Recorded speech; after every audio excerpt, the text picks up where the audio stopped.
Something bad. We need to be very careful. Not knowing who the mystery enemy was made it hard to protect against them, but Rick wouldn't take any chances with the pack.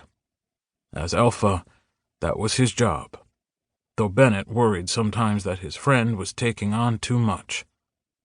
Tashmika smiled. I can take care of myself, but I promise I'll take an escort. Rick nodded. Thank you. He looked over at Bennett. Any word about the council from any of our allies? The council was another headache they were having to deal with at the moment. Made up of retired alphas, the council governed all shifters, making sure the laws were being upheld and meting out punishment when necessary.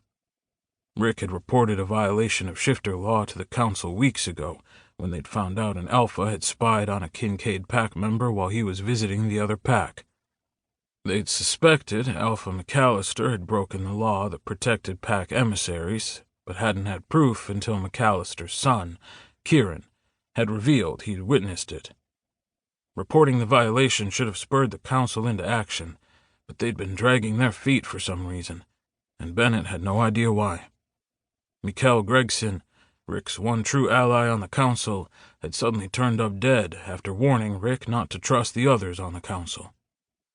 Since Gregson's death, the investigation into the McAllisters seemed to stall out, and Rick had been left to try to find out who on the council was actively working against them by talking to other packs. It wasn't going well. Bennett grimaced. We're having a hard time getting anyone to agree to even come and talk to us once they know what it's about. The good news is, I think that means we aren't the only ones the council is shitting on. But that means a lot of folks are scared to speak up. The council's reach is long, Rick. Sighing, Rick repositioned Kai in his lap. We won't know anything if we can't get anyone to fucking talk to us. They all exchanged worried looks. Having a handful of witches in their coven wouldn't save them if the council decided to come after them, and they all knew it. Rubbing his forehead, Rick grumbled. If there isn't anything else, why don't you two get out of here so I can get back to my mate? Kai giggled. Wow, very nice. He squirmed out of Rick's arms, playfully slapping away his reaching hands. It's just about time for dinner. You guys wrap up and I'll go see if Ms. Beth needs help. I'll see you down there. Kai eyed Bennett and Tashmika like he was letting them know attendance was mandatory, then kissed Rick once more and disappeared. Bennett reached over and punched Rick in the shoulder. Man, who knew you'd turn into a useless schmuck as soon as you found your mate? Growling, Rick swiped at him, but Bennett jumped up and darted away. Meeting adjourned? Meeting adjourned. He left before Rick could stop him, Tashmika laughing in his wake. Catching up with Kai, he fell into step next to the smaller man. Hey, he said, keeping his tone cheerful. He didn't want to scare Kai off before he got the chance to give him shit.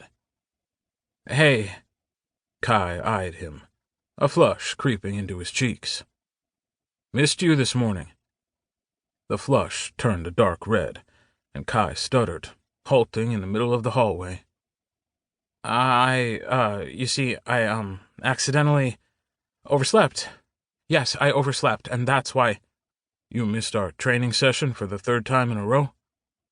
He'd been training Kai in self-defense since he'd arrived at the manor, malnourished and terrified of his own shadow.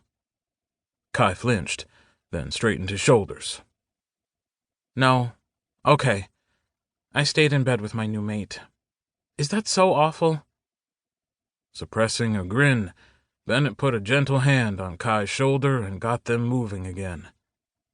No, that's not awful.